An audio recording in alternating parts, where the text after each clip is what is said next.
Okay, so yes, I have the name right here. Thank you for the reminder. We're going to get started in a second. We learned Ilu Nishmat Avigdor Chai Avram Ben Rachaleo Meir Tzvi. In addition to that, for Mark's father, Yaakov Ben Chaim Zichrono Livracha. When's the yard site? Okay.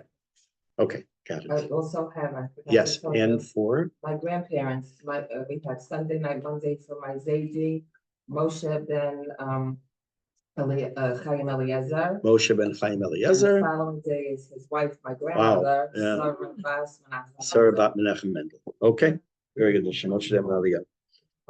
Okay. A little, actually, I have to get this ready also. Phone, just a second. Where is it? Oops. And wait, let me try that again. TW. I forgot. I had something set up, and then I forgot, and it went away. I don't need it yet. Oops, I need it. I don't like making people wait. Okay. Okay. Tov. Okay. Today, the class is going to kind of be divided into two parts, uneven parts. 20% approximately will be reading the Mishnah, giving a little background on it and some insight. And then the rest of the class and possibly spilling into the next class will be a subcategory of this Mishnah, which is a topic that I rarely speak about. But I have my notes on the computer, so I'll be using my notes to go through this. It's you'll see. I'll leave you wondering what's going on here. Okay, so we are in chapter 3, Pirke Gimel. Mishnah is either number Daled or Hey, depends how it's divided up in your book. It starts with the words Rabbi Hananya or Rabbi Hanina, but they're both correct. Ben Chachinai Omer. Okay, so in the prior two Mishnah, we talked about 3 people, we talked about 2 people, we talked about 1 person, sitting together in Divrei Torah, no Divrei Torah, eating together, Divrei Torah, no Divrei Torah. Now we're going to go into a related idea. And it's going to be hard at first to understand exactly what Rabbi Hanina is trying to tell us. I'll give you a little bit of ideas that we have, and we'll see where we go from there. Tov, here's the Mishnah. Again, Pirke Gimel, Mishnah, Daled or Hey. Rabbi Hananya, I'm curious, how many of you have Hananya and how many of you have Hanina? Because they're both right. Hanina? Yeah, Hanina. Okay, so Rav Kati chose Hananya. I have no life. I actually checked into it. They're both correct. Okay. Well, it is my life. If someone's up at night, stays up at night, or walks alone on the road, and turns his way away from Torah, but to just stam shtuyot,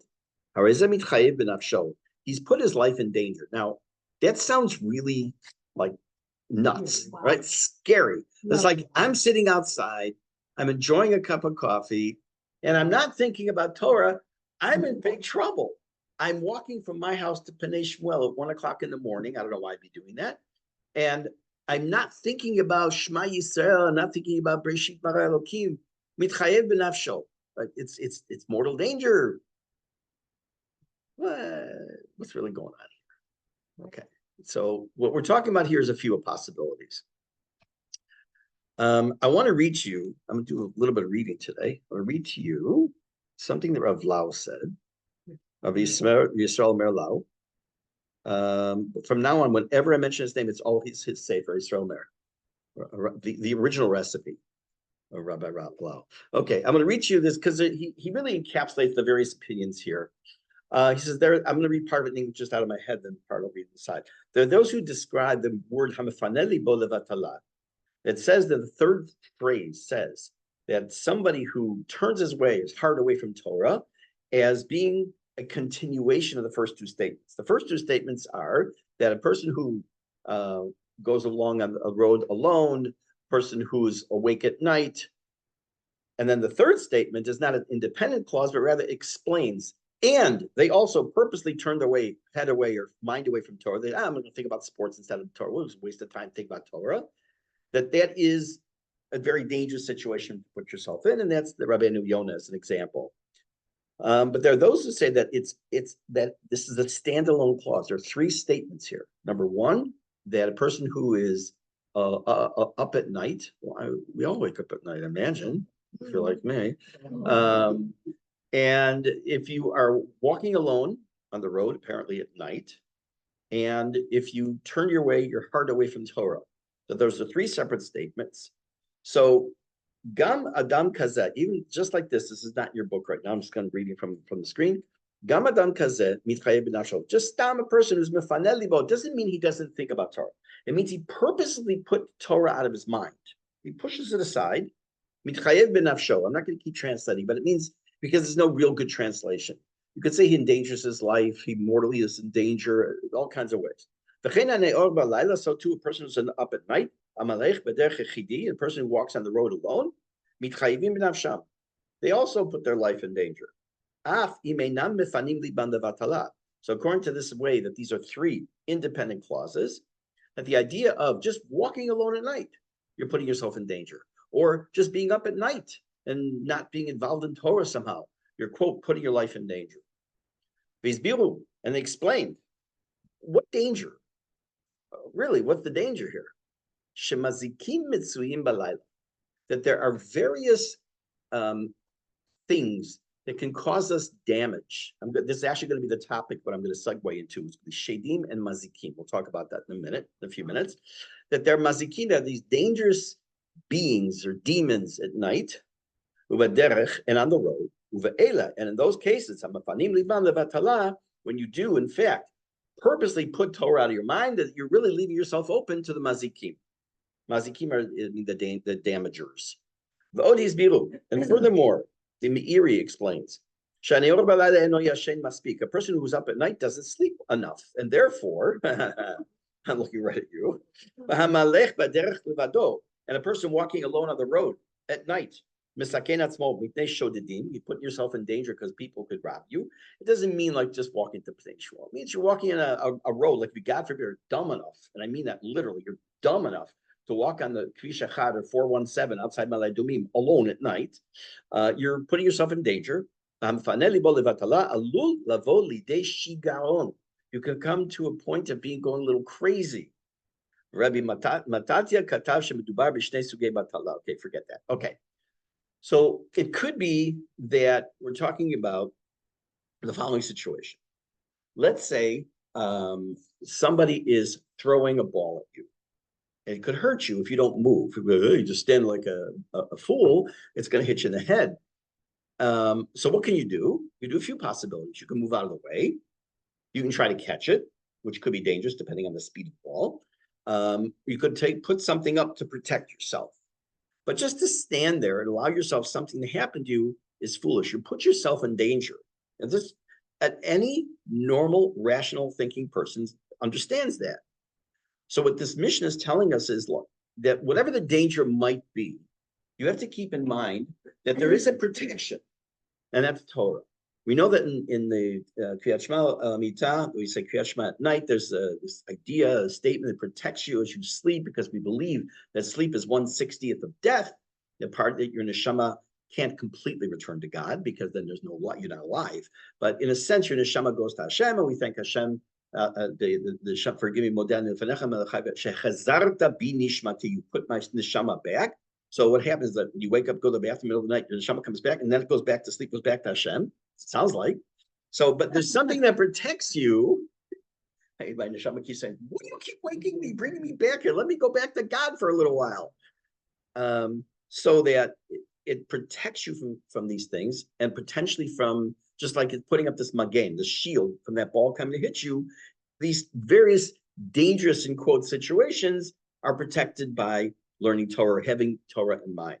I want to read one more thing from Me'am Lo'ez. Again, that's a commentary. It was originally printed in Ladino in the 1700s. Get a screen. Oh, I know where it is. Here we go. Okay, it's a little not long, but it's fascinating. At least I found it fascinating. If you don't, You could leave. It's fine. You're not going to hurt my feelings. Okay, let me put it so I can see this and this. Okay, tough. U'de'u, and you should know, shalayla yafet l'talmud Torah, that nighttime is good for learning Torah. Lo rak mipnei shebo domem galgal chama hamenaser bayom. Not just because it's quiet and the sun's gone down and maybe you can focus a little better. Ela gam biglal sgula acheret.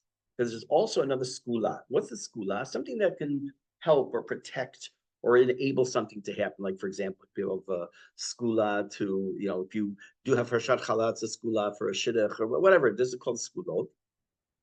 Shekei mechatzot laila ve'elach metayela. Now, this is where we start getting a little strange.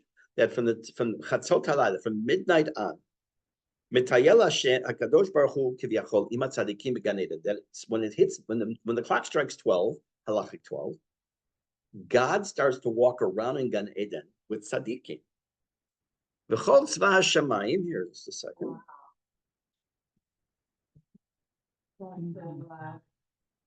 Twilight Zone stuff, and this is nothing compared to where we're going today.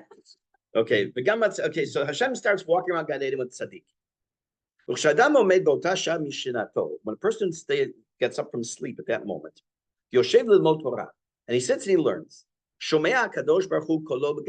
Hashem hears this person's voice in Gan Eden. And God stops, and all the tzaddikim in Gan Eden listen. Like EF Hut, I know. I lost the place. Here. The tzaddikim ask God, who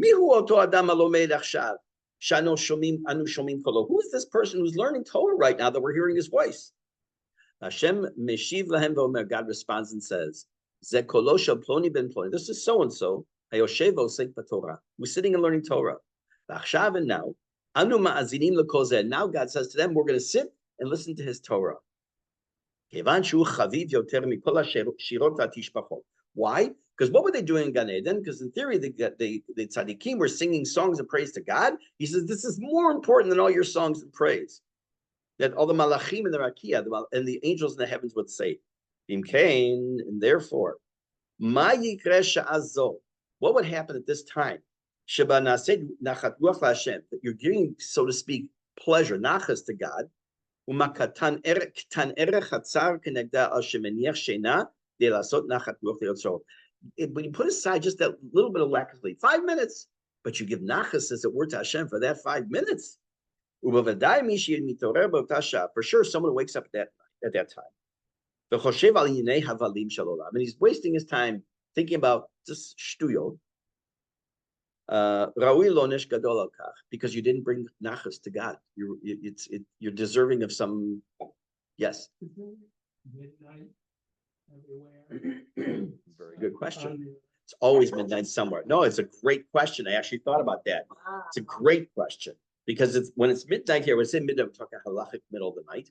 When it's midnight here, it's middle of the day in parts of the other parts as well. But there's always midnight somewhere. Right. That's what I've heard. Yeah, kind of the world goes around about 24 hours. It takes something like that. So I'm assuming that the tzaddikim that came from this time zone are. I don't know the answer to that. But I actually didn't think about that. But at least great minds, well, one mind thinks alike. Yes. Probably. Well, yeah, by the way, what you just said, this Hashem not go with us because we're Eretz Yisrael, has profound implications, which are the whole concept. I'm not going to do that today. The whole concept of the halacha and the international date line. There are opinions that there's no such thing as a date line in halacha. There's no such thing. Right. So there's a whole question of like, from where do we consider the beginning of the day? So there's all kinds of opinions, and one is 90 degrees this way, one 90 degrees this way. I think the Chazon Ish said it's Yerushalayim is considered the middle because that's the center of the world, the universe. So yeah, it's very important what you just said.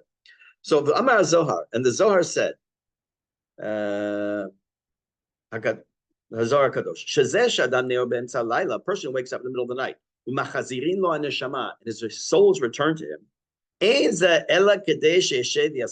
only so he should sit and learn Torah, go to the bathroom. Okay. וטעות בידי אומרים, אמנם תלמידי חכמים בלבד צריכים, okay, since it says, I'm not going to read the rest, it's, you might think this only applies to תלמידי חכמים. No, it applies to everybody. So in theory, if you wake up in the middle of the night, you have every right to try to go right back to sleep, because God doesn't want you to mess up your sleep. That was part of what said earlier, that when you are up a long period of time, then you're not getting enough sleep, and therefore you're not going to be able to perform the next day properly. So that's fine. But you're lying there in bed, and instead of thinking about, that's right, I forgot to pick up the yogurt that I was supposed to get, right? Instead of doing that, and you can't fall asleep, you keep something next to you.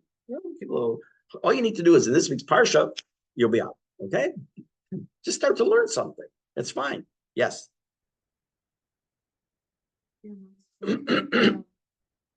How about learning in the middle of the night when you didn't say Birchot HaTorah? You didn't say Brachot. How are you supposed to learn?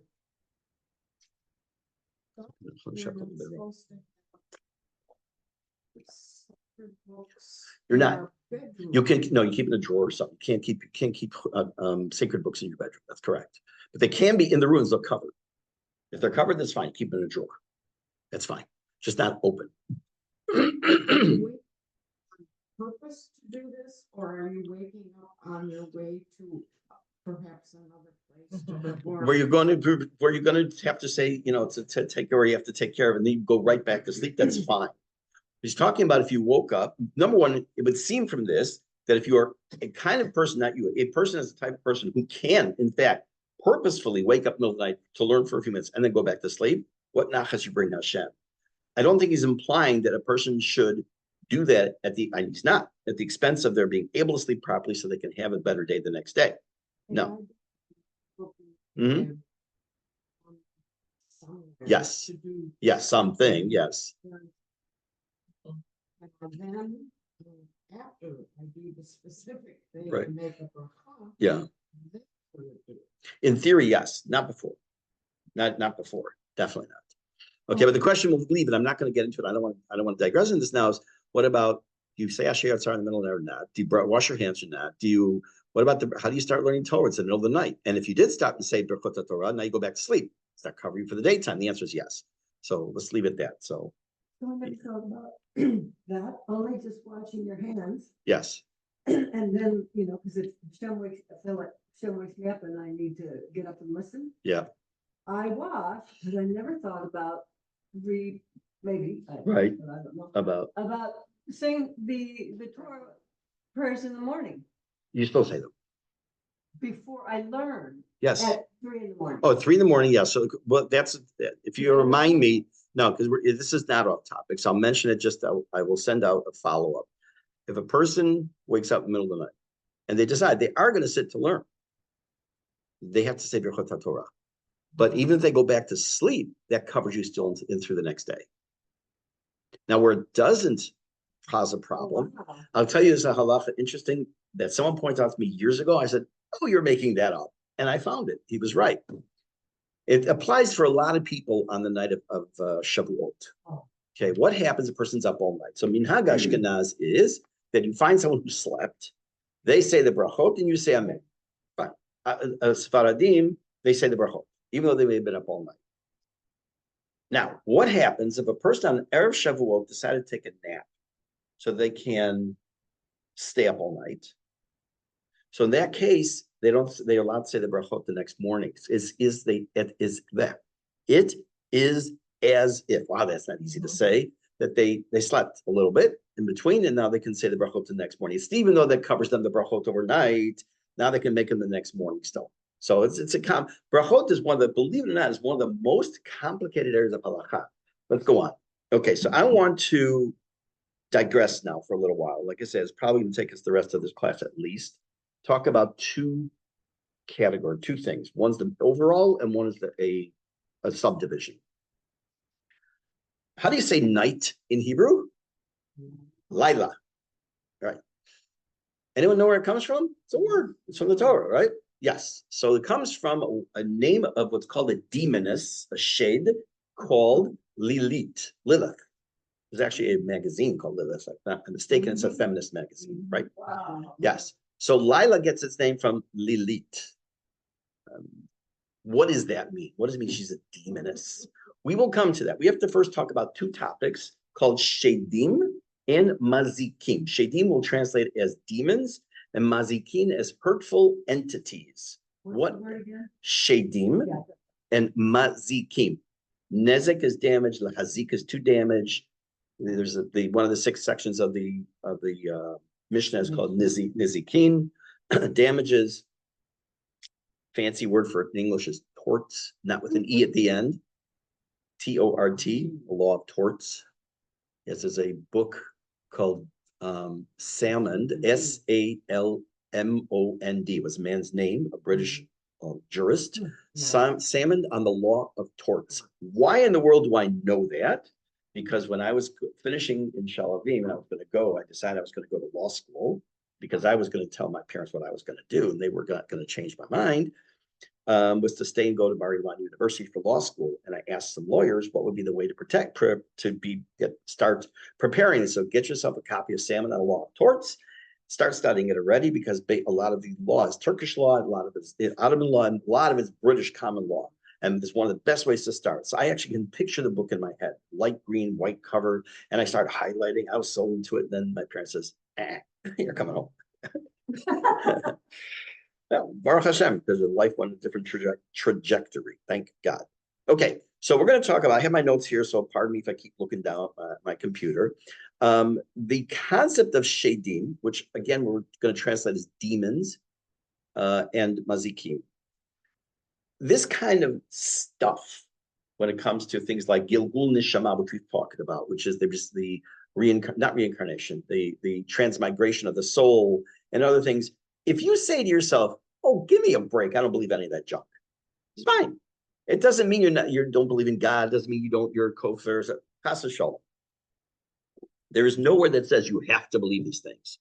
Okay, but I'll bring some interesting information, both from Tanakh and from the Gemara, to give you some food for thought.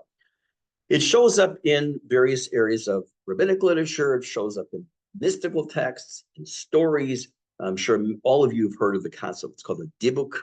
A dibuk is when supposedly the neshama of one person invades and takes over the body of another person. Hard to not think of Linda Blair at that moment. For those of you who are not familiar, that's the movie The Exorcist. 1976. Why do I remember all that? I don't know. And her birthday is very close to mine, but who knew, right? Who cared? Just me as an 17-year-old boy. Oh, Lord. I remember watching that movie. That was when people literally were standing around block just to go to the theater, and people walk out sick from it. You never saw it.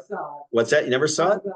Yeah, yeah, never. If you want, I'll send you a link to the movie. Anyways. Oh, yes, absolutely better idea. Anyways, so what are the roles of these Shedim and these Mazikim? Going on the assumption right now that they exist, okay? Some say they're shlichim, or agents of divine justice. Some are there to bring harm to humans. Some are there to test humans. They're being sent by God to do certain things, to cause certain incidents that will make a person stop and have to choose a path one way or the other. Some accept these, some authorities accept these as, that's it. They're really our Shedim, and they're really our Mazikim, and we have to deal with that. Others say, no, they're allegorical. The Rambam will come to in a little while. The Rambam says it's an allegory, right? He says, and he doesn't say this the way I'm about to, but in other places he said that, for example, when the Torah said, Yad Hashem, Yad HaChazakah, Etzbah's Parsha, this week's Parsha, Etzbah Elohim, it's the finger of God.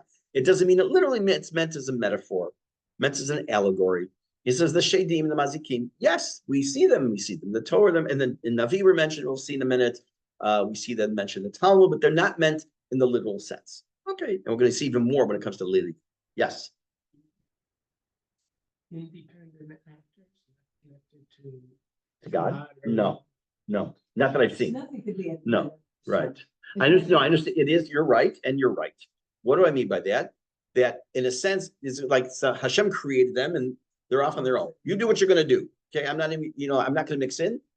In theory, nothing can exist without God wanting to exist. That's not what he's asking. That's not what he's asking. Right? He's asking. No, is that not they're being sent by God to do X, Y, and Z? But here, you're going to be in this world. You're going to do what you're going to do. Okay. It's up to you to protect. Right, exactly. That's the part of the sentence I didn't say. Right. So where do we have this idea? Where does it even come from? Not like you're going to go into really date ourselves, the yellow pages, and anyone under 40 watching this video will say, What are they talking? yeah, what are you talking about? And look under Shedim, Mazikim. You know, hey, listen, I need a shade. No, not the kind you put on your window, Einstein. No.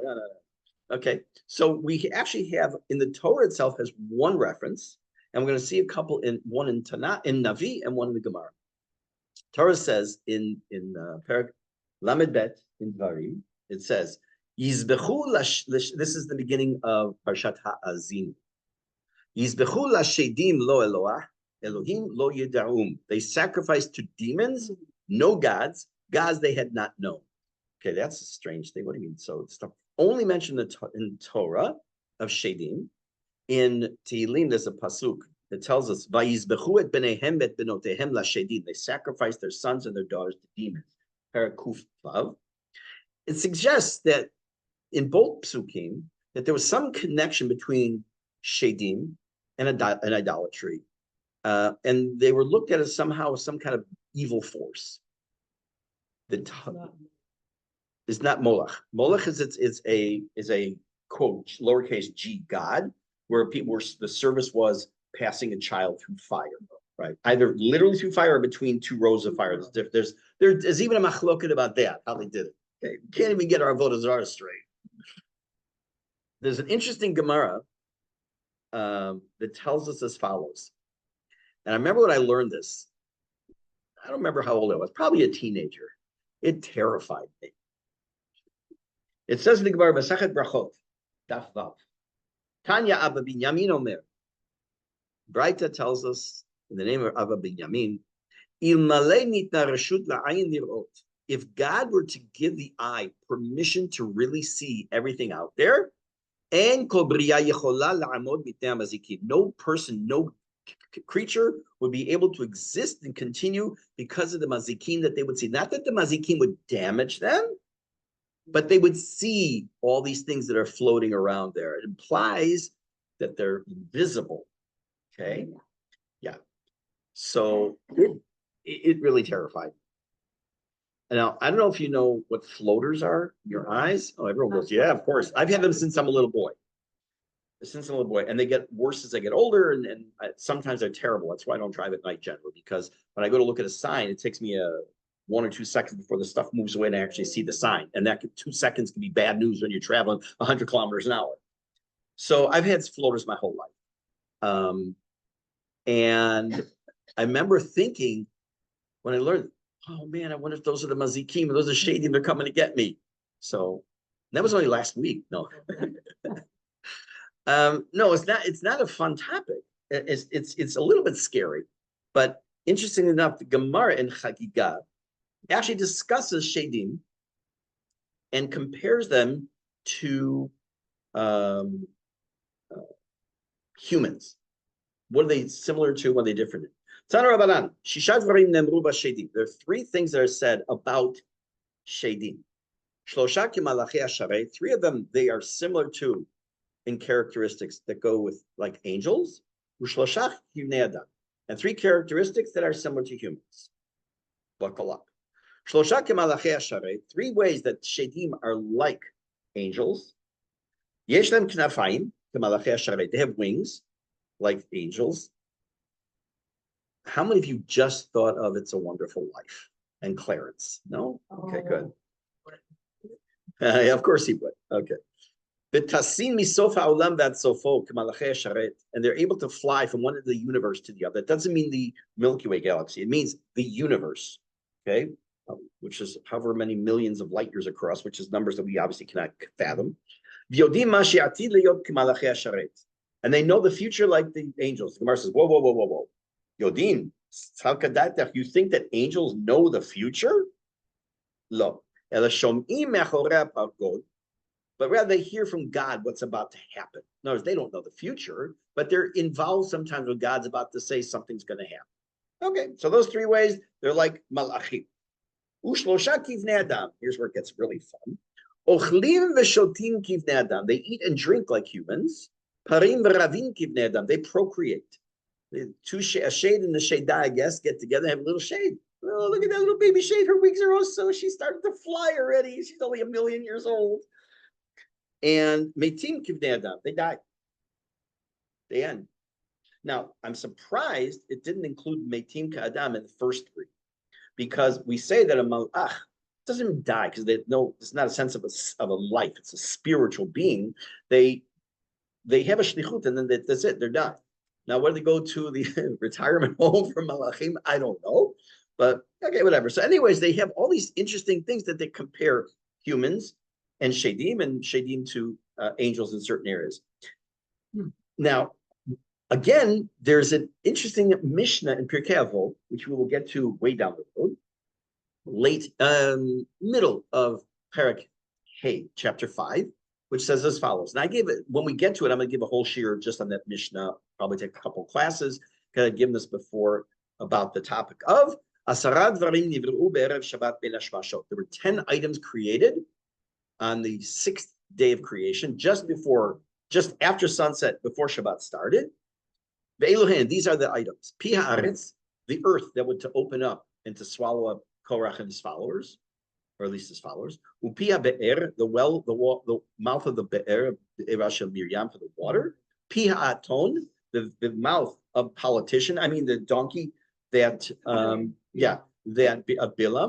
Hakeshet, the rainbow that appeared in the sky by Noach. Man, which again was when the Bnei Yisrael were starting to travel in the desert. And he said, wait a minute, why did Hashem create the man? The Jews didn't send the angel, the spies in yet. Wait, what is he creating the mouth of the donkey for? Wait, why is he creating the opening of the Korach for the earthquake? He didn't do this yet. Oh, because God knows. Does that mean it's already predetermined? What about our free choice? Oh, this brings us to a great topic down the road. The Hamateh, the staff that Moshe in this week's parasha, also like last week, is using, Hashamir. Shamir is a certain worm that says that God created for one purpose and it died. And that was to take the stone that was to become the Mizbeach, to hew the stone to become the Mizbeach, and then it died. Haktav hamichtav, the concept of writing the letters and the written word, what exactly was that? And the luchot. And the luchot upon which Hashem himself was going to engrave the original 10 commandments. The yesh omrim, and there are those who say a list of a few other things that also were created. Af hamazikim. The Mishnah tells us, not some midrash, not some. The Mishnah says that there are opinions that say that mazikim, that these are these mazikim. That's, remember, shedim are the demons, and mazikim are creatures that are supposed to cause some kind of damage. There's some other term called malachei chabala, which are angels of destruction. You hear that sometimes when you talk about Sodom and Amorah. Okay. According to one opinion, how did the Mazikim really become these destructive things? I don't understand. I don't buy this necessarily, but whatever is my own humble opinion. They were left incomplete because Shabbat started, and as a result, they were in this limbo state between spiritual and physical, and they were trying to somehow get between the two worlds. I don't know. That's an opinion. What were some of their abilities? Now, it's going to sound like, who's a good anti-Semite to choose for this one? What's his face? What's the guy with the black guy with the big hair? Oh, let's use Farrakhan. Yeah. Okay. Shape-shifting. You heard that expression? You heard the shape-shifting Jews, right? And that we control the weather and all that. So the shape-shifting, they're able to assume certain shapes. Sorry? Sharks, right. Exactly. Invisibility. Now, it kind of goes hand in hand because we don't see them, because it says, in Malay, if we would only be able to see, we'd all go crazy. And the power to influence human behavior. They're portrayed usually, in Mazikim, as, here's a good word I don't get to use very often. I think I'm using it the right way. Malevolent. Yeah, like evil or dangerous, something to that extent. But not always. Some of them are neutral and sometimes even beneficial. Mazikim. Gemara in Masechet Pesachim tells us that there are certain things we have to be careful not to do. Otherwise, it'll cause us to be open to damage from Shedim. One of the Mazikim, one of the most well-known has to do with drinking. Oh. Alcohol. Anyone know what it is? You don't drink. Nobody? Zugot. What are zugot? You don't take shots in equal number. You could have 1, 3, 5. You don't drink 2. You don't drink 4. When you drink 2 or 4 or 6, shaloneda, you're opening yourself up not just to drunkenness, but you're opening yourself to the evils of mazikim. It's called zugot because If you start with one, you're already in the, you take another one to even it off. mm, You even it off, and you're gonna take. you want to like that cake. You just want to just Right. take that little, just cut that little bit at the edge. Right, even it off. So you don't drink in pairs. Cirrhosis of the liver is a different story. Yes, that doesn't happen from 2 drinks though. But no, but you don't get cirrhosis enough times. Yes, of course. So mazikim, so that one was more of shedim, maybe mazikim coming after you with doing zugot. I remember the first time I heard that also. Oh, give me a break. What are you talking about? So it was just some yeshiva guys who were just trying to justify why they had to have one more drink. Well, okay. So first of all, you heard of growing up a lot. Oh, what a little mazik, right? Right. So yes and no, because there it's meant in a beloved way, because you can say we use the word in regular Hebrew. You're hurting me this way. Is it nezik? You'll say me is that what kind of damage comes out of this? So doesn't mean mazik with a big mem, little mem for the kid. Right. So the other is that's more of the ayin hara issue. Right. Right. So that's the whole chamsa. That's like, oh, he's what an ugly little baby. Right. It's because it counteracts the evil eye. Oh yeah. So we're interesting people. By the way, Jews are not the only way like this. Trust me, this idea of quote superstition / evil eye. Italians, which are very close to Jews, by the way, in many things, in food and family. At least we don't have a mafia. Oh, yeah. But, well, not that I can tell you, but then you're not affected. Okay. So the mazikim are, again, these spiritual forces causing potential harm, accidents, illnesses. I'm going to read something to you that is also kind of a little strange, but okay. This is a Gemara. Let's see. There's something called a churva. A churva is where there was something built, it existed, and it was destroyed. Say an old building.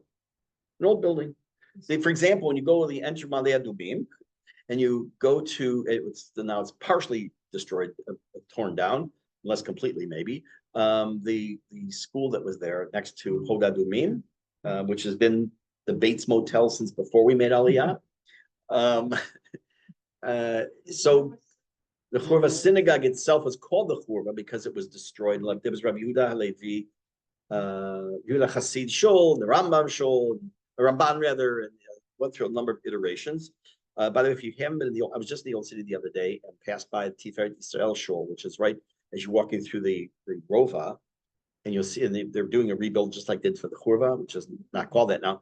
And just a little bit of the top, you can already see it's going to be absolutely magnificent. It was destroyed by the Jordanians, of course, obviously. So the idea is that what is a churva? It says in the Gemara that a person should not go into a churva because of the potential mazikim that are there. They lurk in dangerous places, in these kinds of ruins. And the Gemara advises not to go in because you're, so to speak, tempting fate. I already mentioned the Rambam before, that the Rambam looks at this as allegorical. The Ramban, on the other hand, Nachmanides, says, no, they're real. It's a real thing. He was more of a mystic anyways. Rambam was very, a Rambamist is like black and white. He was a scientist and the Rambam was more of a mystic. What's that? Yeah. So, yes, very much so. It's Chaval we don't have Rabinovich here for many, many reasons, Rosh Hashiva, for many millions of reasons, but I would love to talk to him about this. He says that there literally exist, not allegorical, Shedim and Mazikim, and he bases his opinion on Kabbalah. He said that the Shedim inhabit desolate places, Avot, destroyed places, and they somehow receive sustenance. I don't understand this from offerings that are made to them. I don't understand exactly what that means. I have to really look into that, but their purpose is to test and challenge people, put challenges and stuff before them. There are certain things that have found their way into halacha because of this, believe it or not. You are not allowed to leave an open, uncooked, raw, peeled onion in your fridge overnight. Forget the smell, but and a garlic. If you leave it overnight, you're not supposed to use it. You should put, at least if you leave a little piece of the what's it called? Not the skin, peel, skin, whatever. Then it's okay. You put it in a plastic bag, that's okay. Tupperware, that's all fine. Also, you're not supposed to put food under your bed. Okay, now I remember I learned this. No, I learned this when I was in Shalavim. How did I find out? A guy walked in my room and says, I had a little box, like snacks under the bed. He says, you don't have to do that. I said, why not? He says, you're afraid? Aren't you afraid to leave it there? I said, from what? He starts talking about Shedim and Mazikim. I said, okay, well, he opened it's in the Shulchan Aruch, actually. So there are other things. That's also something called Mayim Shalanu. No, Mayim Shalanu is water left overnight. Mayim Megulim. Mayim Shalanu is water that's been left overnight, specifically to make matzah with the next morning on Erev Pesach. Sorry. Mayim Megulim is open water. So I used to have, first of all, it says that if people don't believe in this stuff, it couldn't put it, but that has nothing to do with shady. That has to do with a real possible danger, especially if you live in this area of maybe a scorpion or something got put a little bit of poison in the water, something like that. So I have a glass I leave on the table always, and I pour water. If I don't finish it, I leave it there. And a while back, I started putting a little cover on it, a little plastic cover on it overnight if I didn't finish the water. Basin? Yes, they did. Beit HaMikdash was a different story, though. There was all kinds of stuff that didn't exist, that existed in the Beit HaMikdash that didn't outside the Beit HaMikdash. All kinds of things that could not do damage, so to speak, there, but would do damage outside. All kinds of miracles. So yeah, it had its own set of rules, so to speak. Now, I want to make one last comment. Next week, I'm going to talk about Lilit for about 5-10 minutes, and then we'll move on to the rest of the Mishnah. One last comment about this whole idea about Shedim. I want you to imagine for a second. It's the year 900. Okay, we'll go back about 1100 years ago. Even less, even more recent, but let's go back to 900. And someone comes to you and said, there are these tiny little things that end up on your hand that if you touch someone else's hand, they're going to get into their body and make them sick. Oh, give me a break. Germs. Give me a break. Germs. What's a germ? Well, it's this thing you don't see and it hurts you. Well, if I can't see it, how's it going to hurt me? Okay, so put that in perspective. Just because we don't see it doesn't mean it's not there. Just because, like, God would be a good example. So it's not hard to imagine. I mean, most people do believe they're malachim. I mean, I would hope so, because it's something it's part of our davening, it's part of so much of what we do in Kaddish and Kedusha and everything, Kedusha, not Kaddish. Just because you don't necessarily think it's kind of weird because it's not a topic most people talk about, to just dismiss it out of hand, you have the right. But at least, if at the bare minimum, at least agree with the Rambam that maybe they don't exist, but they're meant as an allegorical way that there's some forces that are out there that can do stuff. So we'll be careful. Okay, so yeah, sure. So back with what you said about shifting. Yes. I always thought that when Hashem said to Shaul, go in and wipe everybody out. Mhm. That means man, woman, child, dog, all Everything. the animals, everything. Right. He didn't do it. Right. He left the sheep. The sheep and the king. And the king, which Right. was bad. But I always thought, because they were shapeshifters, Yeah. and some of them turned into a sheep. Uh-huh. And, Interesting. and they were still, if they were still alive, and then they could change back. I don't know. Interesting. I don't know. That's a very good question. But I want to tell you a fast story. I know we're going late, but I'll tell you a fast story. In my senior year, when I finished senior year, it was 1976. I went to Camp Moshavat in Wild, senior year of high school. I went to Camp Moshavat, Wild Rose, Wisconsin. And I grew up there also. My dad was the director for 10 years, but then at this point he wasn't. I was a believe it or not, yes, I was a lifeguard for one summer, part of the summer.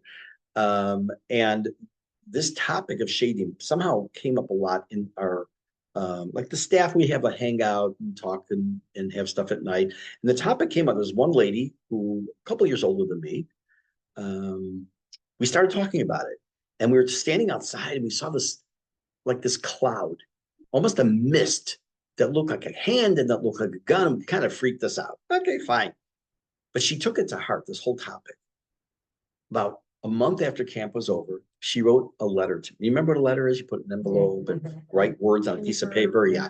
So she sent me a letter. She said, "You're not going to believe what happened. I took me 3 weeks to write to you to tell you this happened. The first Friday night she came home from camp, she was upstairs in her house, and it was the old Shabbat. It was Friday night Shabbat, so it's dark except maybe a bathroom light. And she thought she heard something. She starts to run down the stairs. She smashed her arm and her foot, and she starts screaming. And she says, "The Shedim are trying to get me." And she was so upset. And she said, "Thank you very much for putting that into my head. Have a nice day." Oh, my. Yeah.